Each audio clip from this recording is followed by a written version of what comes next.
ಈಗ ಸಂಸಾರ ಕೆಟ್ಟಿರ್ತೈತಿ. ಅದಕ್ಕೆ ಕೆಟ್ಟಿರ್ತೈತಿ ಅಂದ್ರೆ ಮಾತು ಕೆಟ್ಟತು ಅಂದ್ರೆ ಸಂಸಾರ ಕೆಡ್ತೈತಿ ಅಷ್ಟೆ. ಮಾತು ಕೆಟ್ಟತು ಅಂದ್ರೆ ಸಂಸಾರ ಕೆಡ್ತೈತಿ. ಮಾತು ಚಲೋ ಇತ್ತು ಅಂದ್ರೆ ಸಂಸಾರ ತಾನೇ ಚಲೋ ಇರ್ತೈತಿ. ಪಾಪಿಗೆ ಅವು ಹೆಣ್ಮಕ್ಳು ಅದಾರ, ತಾಯಂದಿರದಾರ, ಇಷ್ಟು ದಿವಸ ಮಾಡ್ಕೊತ ಬಂದಾರ ಅವರು. ಅವ್ರಿಗೇನು ನೀವು ಒಂದು ದಿವಸರ ಸಂಡೇ ಐತಿ ನೀವು ಅಡುಗೆ ಮಾಡೋದು ಬಿಡ್ರಿ ಅಂದಿರ, ಸ್ಯಾಟರ್ಡೇ ಐತಿ ಹಾಫ್ ಡೇ ರೆಸ್ಟ್ ತೊಗೊಳ್ರಿ ಅಂದಿರಿ. ಏನು ಮತ್ತೆ ನಿಮಗೆ ಸೂಟಿ ಇದ್ದಾಗ ಜಾಸ್ತಿ ಕೆಲಸ ಅವ್ರು ಮಿನ್ನ ಮಾಡಿ ಹಾಕ್ಬೇಕು. ಮತ್ತು ಅವ್ರು ಏನು ಇಷ್ಟು ವರ್ಷ ನಾವು ಎಲ್ಲೋ ಹೋಗಿ ಅವರು ರಾಷ್ಟ್ರಪತಿಗಳ ಮುಂದೆ ಒಂದು ಪ್ರಶಸ್ತಿ ತಗೊತಾರಲ್ಲ, ಅವರಷ್ಟೇ ಭಾರತ ರತ್ನ ಅಲ್ಲ. ನಂದೊಂದು ಸಂಸಾರ ಚಂದ ನಡಿಬೇಕು ಅಂತ ತಿಳ್ಕೊಂಡು ನನ್ನ ಮಕ್ಕಳು ಓದಬೇಕು, ನನ್ನ ಗಂಡ ಊರಾಗೊಂದು ಹೆಸರು ಮಾಡಬೇಕು, ನಾವು ಇನ್ನೊಬ್ಬರ ಮನೆ ಮುಂದೆ ಕೈ ಒಡ್ಡಬಾರ್ದು, ನಮ್ಮದೊಂದು ಸುಂದರ ಸಂಸಾರ ಕಟ್ಟಬೇಕು ಅಂತ ನೂರಾರು ಕಷ್ಟಗಳನ್ನು ತಾಳಿಯೂ ಸಹಿತ ಇನ್ನೊಬ್ಬರಿಗೆ ಹೇಳದೆ ಸದಾ ದುಡಿಯುವ ಈ ದೇಶದ ತಾಯಂದಿರು ಭಾರತ ರತ್ನಗಳೇ. ಅವು ಸಹಿತ ಭಾರತ ರತ್ನ. ಯಾರು ಭಾರ ಆಗಿಲ್ಲ, ಯಾರು ಭಾರತ ರತ್ನ ಯಾರು ಭಾರತೀಯರು ಅಂದ್ರೆ ಯಾರು ಈ ಭಾರತಕ್ಕೆ ಭಾರ ಆಗಿಲ್ಲ ಅವರೇ ಭಾರತೀಯರಷ್ಟೇ. ದುಡಿತಾರೆ ಇಲ್ಲ ಅವರು ಪಾಪ. ಅವು ಇಷ್ಟು ದುಡಿತಾವಲ್ಲ, ಒಮ್ಮೆ ಅನ್ಬೇಕು ನೀವು, ನಿಮಗೆ ಎದಕ್ಕೆ ಸಿಟ್ಟು ಬರ್ತೈತಿ ಗಂಡು ಮಕ್ಕಳಿಗೆ ಅಂದ್ರೆ ಒಟ್ಟ ಇಷ್ಟು ದುಡಿತೀವಿ ನೋಡ್ರಿ ಹಂಗೆ ಅನ್ನೋದಿಲ್ಲ. ಇನ್ನೂ ಒಂದು ಚಂದ ಅದು ದುಡ್ದಂಗೆ ದುಡಿತೀವಿ. ಏನದು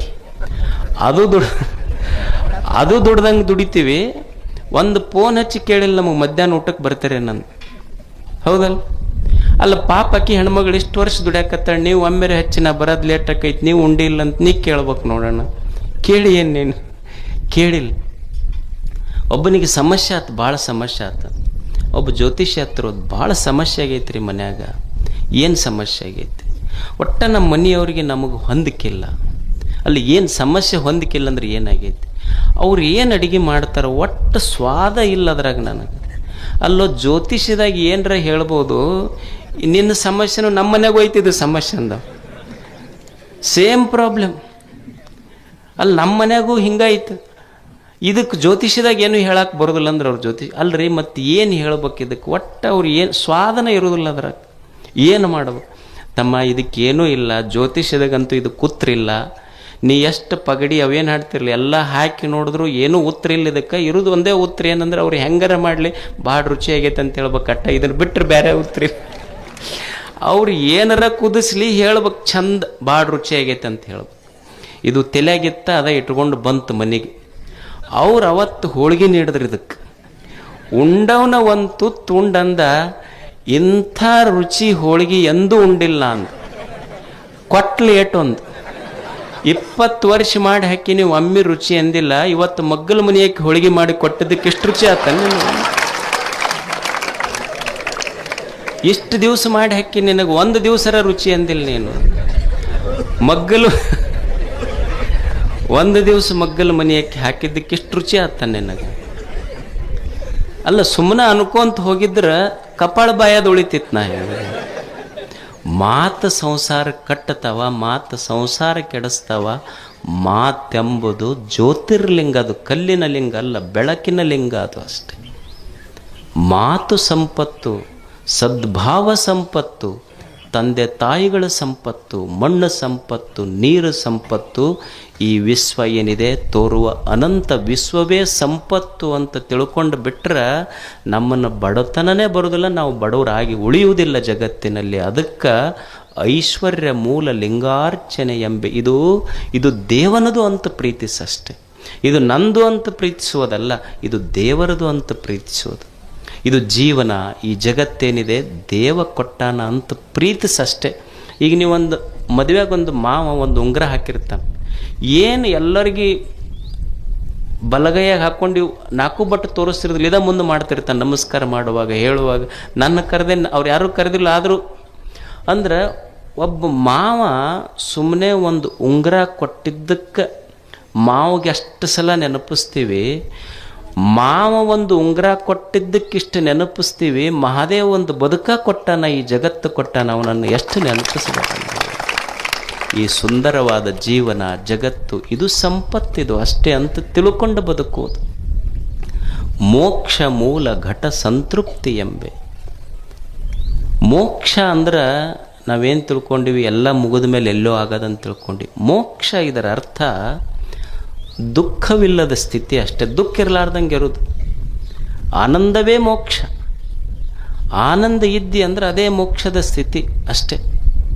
ಅದಕ್ಕೆ ದುಃಖ ಯಾಕಾತು ಅಂದ್ರೆ ಬಯಸ್ತೀವಲ್ಲ, ಅದಕ್ಕೆ ದುಃಖ ಆಗೈತಿ. ಏನೋ ಬಯಸ್ತೀವಲ್ಲ, ದುಃಖ ಆಗ್ತೈತಿ. ದುಃಖ ಯಾಕಾತ ಮನುಷ್ಯಾಗಂದ್ರೆ ಏನೋ ಬಯಸ್ತೀವಿ ನಾವು, ಅದಕ್ಕೆ ದುಃಖ ಆಗ್ತೈತಿ. ಮತ್ತು ನೀವು ಅನ್ಬೋದು, ಮತ್ತು ಬಯಸಲಿಲ್ಲ ಅಂದ್ರೆ ಜೀವನ ನಡೀತೈತೇನ್ರಿ ಗುರುಗಳ? ಬಯಸಿದ್ರೆ ದುಃಖ ಐತೆ ಅಂತ ನೀವು ಅಂತೀರಲ್ಲ, ಬಯಸದೇ ಇದ್ದರೆ ಜೀವನ ನಡೀತೈತೇನು? ಈಗ ಒಬ್ಬ ವಿದ್ಯಾರ್ಥಿ ಅದಾನ, ಓದ್ತಾನ ಪಾಪ ಕಷ್ಟಪಟ್ಟು, ಫಸ್ಟ್ ರ್ಯಾಂಕ್ ಬರಬೇಕು ಅಂತ ಬಯಸಬಾರ್ದೇನು? ಒಬ್ಬ ಯುವಕ ಅದಾನ, ವ್ಯಾಪಾರ ಮಾಡ್ತಾನೆ, ನಾನು ಲಾಭ ತೆಗಿಬೇಕು ಅಂತ ಬಯಸಬಾರ್ದೇನು? ಒಬ್ಬ ಓದು ಹುಡುಗದ, ನಾನು IAS ಮಾಡಬೇಕು, UPSC ಕೋಚಿಂಗ್ ತಗೊಂಡು ಪಾಸ್ ಆಗಬೇಕು ಅಂತಾನೆ. ಅಲ್ಲ, ಬಯಸೋದು ತಪ್ಪೈತೇನು? ಬಯಸೋದು ತಪ್ಪಲ್ಲ. ಯಾಕೆ ಬಯಸಬಾರ್ದು ಅಂದರು ಅಂದ್ರೆ, ಬಯಸಿದ್ದು ತಪ್ಪಲ್ಲ, ನಾನು ಬಯಸಿದ್ದೆಲ್ಲ ಈಡೇರ್ತೈತೆ ಅನ್ನೋದು ತಪ್ಪು ಈ ಜಗತ್ತಿನೊಳಗೆ. ಅದರಿಂದ ದುಃಖ ಆಗೈತಿ. ಬಯಸುವುದು ತಪ್ಪಲ್ಲ, ಬಯಸಿದ್ದೆಲ್ಲ ಈಡೇರ್ಬೇಕಂತೀವಲ್ಲ, ಅದು ತಪ್ಪು. ಈ ಜಗತ್ತಿನೊಳಗೆ ನಾವೇನು ಬಯಸೀವಿ, ಬಯಸಿದ್ದು ಸಿಕ್ಕಿಲ್ಲ, ಬಯಸಿದಷ್ಟು ಸಿಕ್ಕಿಲ್ಲ, ಬಯಸಿದವರು ಸಿಕ್ಕಿಲ್ಲ, ಸಿಕ್ಕವ್ರು ನಾ ಬಯಸ್ದಂಗಿಲ್ಲ. ಇದು ಜಗತ್ತಿನ ವಿಪರ್ಯಾಸ. ಇದು ಬಯಸಿದ್ದು ಸಿಕ್ಕಿಲ್ಲ, ಬಯಸಿದಷ್ಟು ಸಿಕ್ಕಿಲ್ಲ, ಬಯಸಿದವರು ಸಿಕ್ಕಿಲ್ಲ, ಸಿಕ್ಕವ್ರು ನಾ ಬಯಸ್ದಂಗಿಲ್ಲ. ಇದು ವಿಪರ್ಯಾಸ. ಅದಕ್ಕೆ ನಾ ಅನ್ಕೊಂಡಂಗೆ ಏನೂ ನಡೆಯುವುದಿಲ್ಲ ಈ ಜಗತ್ತಿನೊಳಗೆ. ಜಗತ್ತು ಹೆಂಗಿರ್ತೈತಿ ಹಂಗೆ ನಾವು ಒಪ್ಕೊಂಡು ಬದುಕುವುದನ್ನು ಕಲಿಬೇಕಿಲ್ಲ ಅಷ್ಟೆ. ಈ ಜಗತ್ತೈತಲ್ಲ, ಇದು ಎಷ್ಟು ಕೋಟಿ ಜನ ಅದೀವಿ ನಾವಿಲ್ಲಿ. ಇಷ್ಟು ಕೋಟಿ ಜನ ನಾ ಅನ್ಕೊಂಡಂಗೆ, ನಾ ಅಂದಾಗ ಮಳೆ ಬರಬೇಕು, ನಾ ಅಂದಾಗ ಮಳೆ ಹೋಗ್ಬೇಕು. ಈಗ ನಾ ಅಂತೀನಿ, ನಮ್ಮ ಜಾತಿಯವ್ರ ಹೊಲದ ಮೇಲೆ ಅಷ್ಟೇ ಮಳೆ ಆಗ್ಬೇಕಂತ ನಾ ಅಂದೆ ಅಂದ್ರೆ ಅದು ಮೋಡ್ ಅಂತೈತಿ. ನಿಮಗೂ ತಲೆ ಕೆಟ್ಟೈತೆ ಅಂದ್ರೆ ನಮಗೇನ್ರ ತಲೆ ಕೆಟ್ಟೈತೇನ ಅಂತೈತದು. ನಾವು ಅನ್ಕೊಂಡಂಗೆ ಗಾಳಿ ಬೀಸಬೇಕು, ನಾವು ಅನ್ಕೊಂಡಂಗೆ ಹೊಳಿ ಹರಿಬೇಕು, ನಾವು ಅನ್ಕೊಂಡಂಗೆ ಬೆಳೆ ಬರ್ಬೇಕು. ಇದು ಯಾವುದು ನಡೆಯೋದಿಲ್ಲ ಇಲ್ಲಿ. ಈಗೊಂದು ಗಿಡ ಐತಿ, ಈ ಗಿಡದಾಗಿನ ಒಂದು ಸಣ್ಣ ಎಲೆ, ನಾ ಅಳಿಗಾಡ್ದಾಗ ಗಿಡ ಅಳಿಗಾಡ್ಬೇಕು, ನಾ ಸುಮ್ಮನಿದ್ದಾಗ ಗಿಡ ಸುಮ್ಮನೆ ಇರ್ಬೇಕಂದ್ರೆ ನಡೀತೈತೇನು? ನಡೆಯುವುದಿಲ್ಲ. ಗಿಡ ಅಳಿಗಾಡ್ದಾಗ ಎಲೆ ಅಳಿಗಾಡ್ಬೇಕು, ಗಿಡ ಸುಮ್ಮನಿದ್ದಾಗ ಎಲೆ ಸುಮ್ಮನೆ ಇರ್ಬೇಕಾಗ್ತೈತಿ. ಹಂಗೆ ಈ ಜಗತ್ತನ್ನೋದೊಂದು ದೇವನ ವೃಕ್ಷ. ಆ ವೃಕ್ಷದಲ್ಲಿ ನಾನೊಂದು ಬರೀ ಎಲೆ. ಅದು ದೇವ ಯಾವಾಗ ಆರ್ಡರ್ ಮಾಡ್ತಾನೆ ಅವಾಗ ನಾ ಅಳಿಗಾಡಬೇಕು, ಸುಮ್ಮನೆ ಇರುವಂದಾಗ ಸುಮ್ಮನೆ ಇರಬೇಕು, ತಿಳ್ಕೊಂಡಿರಬೇಕು. ಈ ಅನಂತ ವೃಕ್ಷದ ಒಂದು ಸಣ್ಣ ಎಲೆ ಅಷ್ಟೇ ನಾನು ವೃಕ್ಷವಲ್ಲ ಅನ್ನುವ ಸತ್ಯದ ಜ್ಞಾನ ಮನುಷ್ಯನಿಗಿರಬೇಕಷ್ಟೆ. ಅದಕ್ಕೆ ನಾ ಅನ್ಕೊಂಡಂಗೆ ಏನೂ ಆಗೋದಿಲ್ಲ. ನಾವು ಬಯಸೋದು ತಪ್ಪಲ್ಲ, ಆದರೆ ಬಯಸಿದ್ದೆಲ್ಲ ಸಿಗತೈತಿ ಅಂತ ಸಾಧ್ಯ ಐತೇನು? ಈಗ ತಂದೆ ತಾಯಿ ಇರ್ತಾರೆ, ಅವ್ರಿಗೊಂದು ಅಪೇಕ್ಷೆ ಇರ್ತೈತಿ, ನನ್ನ ಮಕ್ಕಳು ಮುಂದೆ ಭಾಳ ದುಡ್ದು ಹಾಕ್ತಾರೆ ನನಗಂತ. ಈಗ ಸಣ್ಣ ಹುಡುಗರು ಇರ್ತಾವೆ ನೋಡ್ರಿ, ಸಣ್ಣ ಹುಡುಗರಿದ್ದಾಗ ಅವು ಅಂಬೆಗಾಲು ಇಟ್ಕೊಂಡು ಅಪ್ಪನ ಎದೆ ಮ್ಯಾಲ ಹಿಂಗೆ ಅಂಬೆಗಾಲು ಇಟ್ಕೊಂಡು ಬರ್ತಿರ್ತಾರೆ. ಅಪ್ಪ ವಿಡಿಯೋ ಮಾಡ್ತಿರ್ತಾನೆ. ವಿಡಿಯೋ ಮಾಡಿ ಅವ್ರ ಫ್ರೆಂಡ್ಸ್ಗೆಲ್ಲ ವ್ಯಾಟ್ಸಪ್ನಾಗ ಹಾಕ್ತಾನೆ, ನಮ್ಮ ಚಿನ್ನನ ವಿಡಿಯೋ ನೋಡ್ರಿ ಅಂತ. ಮುಂದೆ ದೊಡ್ಡವಾಗಿ ಆಸ್ತಿ ಬರೆದು ಕೊಡ್ತಿಲ್ಲ ಅಂತ ಎದಿ ಮೇಲೆ ಕಾಲು ಕೊಡ್ತಾನೆ. ಮತ್ತು ಅವಾಗೂ ವಿಡಿಯೋ ಮಾಡಿ ನಮ್ಮ ಚಿನ್ನನ ವಿಡಿಯೋ ಅಂತ ಹಾಕ್ಬೇಕು ನೋಡಿ. ಹೋಗಿ ಪೊಲೀಸ್ ಸ್ಟೇಷನ್ಗೆ ಯಾಕೆ ಕಂಪ್ಲೇಂಟ್ ಕೊಡ್ತೀಯಪ್ಪ? ಅವಾಗ ಚಿನ್ನನ ವಿಡಿಯೋ ವೈರಲ್ ಅವಾಗ ವಿಡಿಯೋ ಮಾಡೋದ್ರಲ್ಲಿ ಕಂಪ್ಲೇಂಟ್ ಕೊಡ್ತಾನೆ. ಇವು ಮಕ್ಕಳಲ್ರಿ ಒಲೆ ನಿಕ್ಕಳಿವು ಅಂತ. ಅಂದ್ರೆ ನಾ ಬಯಸ್ದಂಗೆ ನಡೆಯೋದಿಲ್ಲ ಇಲ್ಲೆಲ್ಲ. ಈಗ ಹತ್ತಿರ್ತಾಳ, ಸೊಸಿ ಬಂದು ಕೂಡಲೇ ಬಿಸೇದು ಮಾಡಿ ಹಾಕ್ತಾಳಂತ ಆಕಿಗೆ ಅಪೇಕ್ಷೆ ಇರ್ತೈತಿ. ಹಂಗೆ ನಡೀತೈತೇನೆ ಎಲ್ಲರ ಮನ್ಯಾಗ ಹೇಳ್ರಿ ನೀವು. ಆಕಿಗೆ ಹೊಸದಾಗಿ ಮದುವೆ ಆದ ಕೂಡಲೇ ಸೊಸಿ ಬಂದ್ಲು, ನಿನಗೆ ಇಡ್ಲಿ ಮಾಡಕ್ಕೆ ಬರ್ತಾನೆ? ಇಡ್ಲಿ ಬರ್ತಾನಂತ ಬರ್ತೈತಿ. ದೋಸೆ ಬರ್ತೈತಿ, ಹೋಳಿಗೆ ಬರ್ತೈತಿ, ರೊಟ್ಟಿ ಪಲ್ಯ ಬರ್ತೈತಿ. ಅವಾಗ ಹತ್ತಂದ್ರೆ ಇದೆಲ್ಲ ಬರ್ತೈತೆ ನಿನಗೆ? ಇದು ಎಲ್ಲ ಬರ್ತೈತಿ. ಹೋಟೆಲ್ನಾಗ ಆರ್ಡರ್ ಕೊಟ್ಟು ಇದಕ್ಕಿಂತ ಜಾಸ್ತಿನೇ ಬರ್ತೈತೆ ಅಂದ್ರೆ ಅಪೇಕ್ಷೆ ಐತಿ, ಆದ್ರೆ ಈಡೇರ್ತಾವನ್ನೆಲ್ಲರೂ. ಅದಕ್ಕೆ ಗೊತ್ತಿರಬೇಕು, ಬಯಸಬಾರ್ದಂತಲ್ಲ, ಬಯಸಿದ್ದೆಲ್ಲ ಸಿಗುವುದಿಲ್ಲ. ಮತ್ತು ಸಿಕ್ಕಿದ್ದೆಲ್ಲ ಸದಾ ಸುಖ ಕೊಡ್ತೈತಂತನೂ ಇಲ್ಲ ಈ ಜಗತ್ತಿನಲ್ಲಿ. ಇದು ತಿಳ್ಕೊಂಡಿರ್ಬೇಕು ಮನುಷ್ಯ. ನಮಗೇನು ಸಿಕ್ಕೈತಿ ಅದು ಸದಾ ಸುಖ ಕೊಡ್ತೈತೆ ಅಂತಿಲ್ಲ. ಈ ಜಗತ್ತಿನ ನಿಯಮ ಏನೈತಿ ಅಂದ್ರೆ, ನಿನಗೆ ಯಾವುದು ಈಗ ಸುಖ ಕೊಟ್ಟೈತಿ ಒಂದು ದಿವಸ ದುಃಖ ಕೊಟ್ಟು ಹೋಗ್ತೈತೆ. ಅದು ನಿನಗೇನು ದಕ್ಕೈತಿಲ್ಲ ಅದು ಯಾವಾಗಲೂ ಸುಖ ಕೊಡ್ತೈತೆ ಅಂತಿಲ್ಲ. ಈಗ ನಿನಗೊಂದು 10 ಹೋಳಿಗೆ ಉಂಡ್ರೆ ಭಾರಿ ಸುಖ ಆಗತ್ತಂತ ನಿಮಗಿದ್ರೆ 10 ಹೋಳಿಗೆ ಉಂಡ್ರು ಸುಖ ಆದ್ರೆ ಒಂದು 50 ಹೋಳಿಗೆ ನೀಡ್ತೀನಪ್ಪ ಉಣ್ಣವಾಗ ತೆಗಿರಿ ಅಂತ ಅಂದ್ರೆ ಒಮ್ಮೆ ಹೋಳಿಗೆ ಉಂಡಾಗ ಸುಖ ಆಗೈತಿ, ಒಮ್ಮೆ ಅದನ್ನು ಸರಸದಾಗ ಸುಖ ಆಗೈತಿ ಅಷ್ಟು. ಇಲ್ಲಿ ಯಾವುದು ಖಾಯಂ ಸುಖ ಕೊಡ್ತೈತೆ ಅಂತಿಲ್ಲ. ಈಗ ಒಂದು ದೊಡ್ಡ ಮನೆ ಕಟ್ಟಿಸ್ತೇಪ್ಪ, 4-5 ಬೆಡ್ರೂಮ್ ಕಟ್ಟಿಸಿ ಒಂದು ದೊಡ್ಡ ಬೆಡ್ರೂಮ್ ತನಗ ಮಾಡ್ಕೊಂಡಿರ್ತಾನೆ, ಇದು ನಾ ಕಟ್ಟಿಸಿದ ಮನೆ ಅಂತ.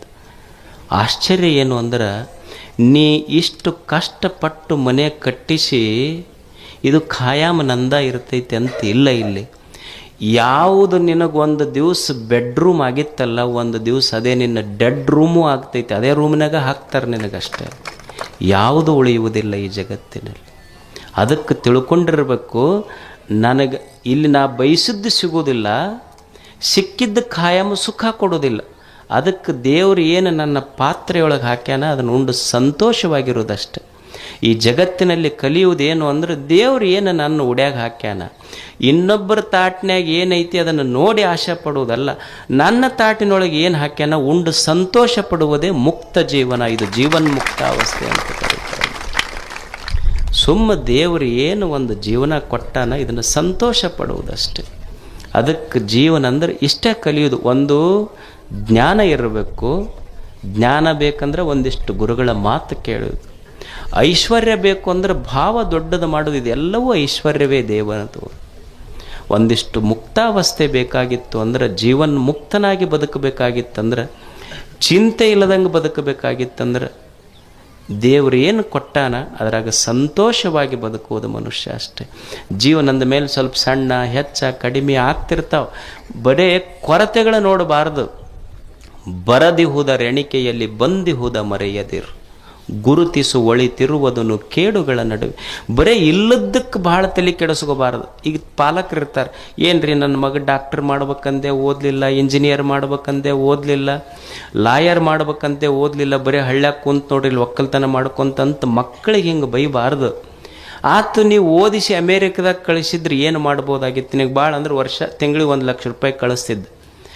ನಾವು ಹೆಂಗೆ ಜೀವನ ಕಟ್ಟೋದು ಅಂದ್ರೆ, ನನ್ನ ಮಗ ಓದಿ ಇಂಜಿನಿಯರ್ ಡಾಕ್ಟರ್ ಲಾಯರ್ ಆಗಿ ಅಮೇರಿಕಕ್ಕೆ ಹೋಗಲಿ ಅಂತ ಅಮೇರಿಕದಕ್ಕೆ ಕಳಿಸಿದ ತಂದೆ ಶ್ರೀಮಂತ ಅಂತ ಅಲ್ಲ. ರಾತ್ರಿ 9 ಆದ ಮೇಲೆ ಯಾವ ಮಗ ಬಂದು ನನ್ನ ಮಗ ಯಾವ ತಂದೆ ಜೊತೆಗೆ ರಾತ್ರಿ ಊಟ ತನ್ನ ಮಗ ಕುಂತು ಮಾಡ್ತಾನಲ್ಲ, ಆ ತಂದೆ ನಿಜವಾಗ್ಲೂ ಶ್ರೀಮಂತನೇ. ನನ್ನ ಮಗ ರಾತ್ರಿ ಊಟ ನನ್ನ ಜೊತೆಗೆ ಉಣ್ತಾನಲ್ಲ, ಉಣ್ಣುವಾಗ್ಯಪ್ಪ ಆರಾಮದಿಲ್ಲ ಅಂತ ಕೇಳ್ತಾನಲ್ಲ, ಇದಕ್ಕಿಂತ ದೊಡ್ಡದು ಏನು ಬೇಕು ಹೇಳಿ? ಏನೈತಿ ಅದನ್ನು ಒಪ್ಕೋ, ಇದ್ದಿದ್ದನ್ನು ಗೌರವಿಸು ಮೊದಲು. ಈಗ ನಮಗೊಂದು ಸಣ್ಣ ಬಿಳೆ ಕೂದಲು ಬರ್ತೈತಿ, ಒಂದು ಬಿಳೆ ಕೂದಲು ಬಂದ್ರೆ ಸಾಕು, ಹಂಗೆ ಆ ಕಡೆ ಈ ಕಡೆ ಕನ್ನಡಿಯಾಗ ನೋಡ್ತಿರ್ತೀವಿ ನಾವು, ಏನು ಅದನ್ನು ತೆಗೆದಿದ್ದು ಒಂದೇ ಬಂದೈತೆ, ಅದು ಇನ್ನೂ ಭಾಳ ಬಂದಿಲ್ಲ. ಒಂದೇ ಬಿಳೆ ಇಷ್ಟು ತಲೆ ತುಂಬ ದೇವ್ರ ಕರೆ ಕೂದಲ ಕೊಟ್ಟರು ನಮ್ಮ ಲಕ್ಷ್ಯ ಅದ್ರ ಕಡೆ ಇಲ್ಲ, ಒಂದು ಬಿಳೆ ಕೂದಲ ಕಡೆ ಹೋಗ್ತಿರ್ತೈತಿ. ಅಲ್ಲಿ ಬಿಳೆ ಕೂದಲು ಬರಬಾರ್ದ ಹೆಂಗೆ? ಜೀವನದ ಮೇಲೆ ಮತ್ತು ವಯಸ್ಸಾದ ಮೇಲೆ ಬರೋದಲ್ಲ. ಈಗ ನೀವು ಊಟ ಮಾಡ್ತೀರಿ, ಊಟ ಮಾಡುವಾಗ ಮೊದಲು ರೊಟ್ಟಿ ಉಣ್ತೀರಿ, ಆಮೇಲೆ ಹೋಳಿಗೆ ಉಣ್ತೀರಿ, ಹುಗ್ಗಿ ಉಣ್ತೀರಿ, ಕೊನೆಗೆ ಏನು ಉಣ್ತೀರಿ? ಅನ್ನ ಉಣ್ತೀರಿ. ಅನ್ನ ಹೆಂಗಿರ್ತೈತೆ? ಅದು ಬೆಳ್ಳಗಿರ್ತೈತಿ. ಅಂದ್ರೆ ನೀವು ಹೋದಾಗ ಅನ್ನ ಉಣ್ಣಾಕತ್ರು ಅಂದ್ರೆ ಊಟ ಮುಗ್ಯಾಕೆ ಬಂದೈತೆ ಅಂತ ತಿಳ್ಕೊಬೇಕು, ಮತ್ತು ತಲೆಯಾಗ ಬಿಳೆ ಕೂದಲು ಬಂದು ಅಂದ್ರೆ ಜೀವನ ಮುಗ್ಯಾಕೆ ಬಂದೈತೆ ಅಂತ ತಿಳ್ಕೊಬೇಕು ಅಷ್ಟೇ. ಇದು ಜೀವನ, ಇದು ಅಷ್ಟೇ, ಇದು ಜೀವನ ಇದು. ಅದಕ್ಕೆ ಏನು ಇಲ್ಲದಕ್ಕೆ ನೀವು ಹಳ್ಳ್ಯಾಗ ಅನ್ನೋದಿಲ್ಲ, ಇಲ್ಲದ ಕೇಳಿ ಗಲ್ಲ ಬಡಿಸ್ಕೊಂಡು ಅನ್ನೋದಿಲ್ಲ, ಇಲ್ಲದ್ರ ಕಡೆ ತಲೆ ಕೆಡಿಸ್ಕೋಬೇಡ. ಏನು ದೇವರು ಕೊಟ್ಟಾನ ಅದನ್ನು ಆನಂದದಿಂದ ಅನುಭವಿಸು. ಇದು ಜೀವನ್ಮುಕ್ತ ಅವಸ್ಥೆ.